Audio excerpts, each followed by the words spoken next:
Hello friends, अभी तक आप सब देख रहे हो कि कुमकुम भाग्य में चल रहा है एक जोरदार फाइट, जहाँ पे प्रार्थना को लग जाता है करंट, जो कि सोनालिका ने प्लान किया था प्रार्थना के लिए पहले से ही। जब घर में सभी लोग गणेश जी की पूजा कर रहे होते हैं, वहीं पर सभी लोग एक एक करके माथा टेकते हैं गणेश जी के सामने, पर किसी को कुछ नहीं होता। जैसे ही बारी आती है प्रार्थना की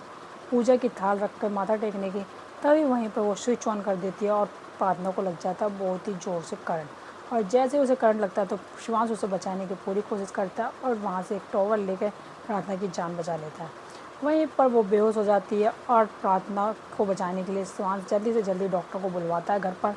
और जैसे ही डॉक्टर घर पर आते हैं, प्रार्थना को देखते हैं, तो वो बोलते हैं इन्हें बहुत ही ज़ोर का झटका लगा है, इसलिए इन्हें शायद थोड़ी देर में होश आएगा, क्योंकि हमने इन्हें इंजेक्शन दे दिए हैं। वहीं पर शिवांश को ये भी बोला जाता है कि अगर इन्हें इतने टाइम में होश नहीं आया तो शायद रिस्क होगा थोड़ा। और जब ये बात शिवांश को पता चलती है तो शिवांश डर जाता है अपनी प्रार्थना को खोने से। तो वो जाता है गणेश जी के पास और जाकर वहाँ पर बोलता है गणेश जी को कि मेरी प्रार्थना को प्लीज़ जल्दी से जल्दी मेरे पास लौटा दीजिए, क्योंकि मैं प्रार्थना के बिना बिल्कुल नहीं रह सकता। और जब ये बात पता चलती है सोनालिका को कि प्रार्थना के लिए शिवांश प्रे कर रहा है और प्रार्थना कर रहा है, तो उसे बहुत ज़्यादा बेकार लगता है और वो पहुँच जाती है तुरंत शिवांश की बुआ माँ के पास और बोलती है कि बुआ माँ, शिवांश प्रार्थना के लिए इतनी प्रे क्यों कर रहा है गणेश जी से, क्योंकि मैं नहीं चाहती मेरा शिवांश मेरे सिवा किसी और के लिए कुछ भी मांगे भगवान से। तो क्या सोनालिका, जैसे सोनालिका के बारे में शिवांश की बहन को पता चलता है तो उसे बहुत ज़्यादा गुस्सा आता है कि सोनालिका, तुम बहुत बेकार लड़की हो और मैं नहीं सोच सकती थी कि तुम इतनी नफ़रत की आड़ में किसी इंसान की जान ले सकती हो। मैं चाहती हूँ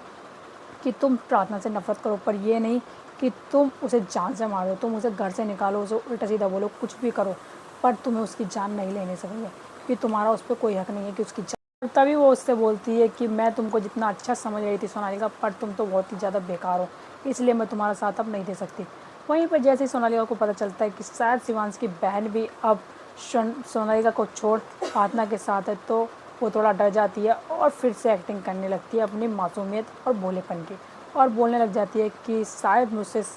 बहुत बड़ी गलती हो गई कि मैंने प्रार्थना को करंट दिया, पर वो मुझे ऐसा नहीं करना चाहिए था। फिर वो पिघल जाती है और बोलती है कि मेरे से गलती हुई है तो मैं इस गलती की सज़ा ज़रूर भुगतूंगी, इसलिए मुझे इस घर से निकल जाना चाहिए। जैसे फिर वो घर से निकलने का नाटक करती है, वहीं पर शिवांश की बहन फिर से उसे रोक लेती है। और जैसे ही ये बात शिवांश की बुआ माँ को पता चलता है तो बुआ माँ को सोनालिका खुद बताती है कि मैंने तो शिव प्रार्थना को जान से मारने की कोशिश की, पर वो करंट का झटका दे के, और वहीं पर शिवांश उसके लिए प्रे कर रहा है, तो ये मुझे देखकर बहुत बेकार लग रहा है।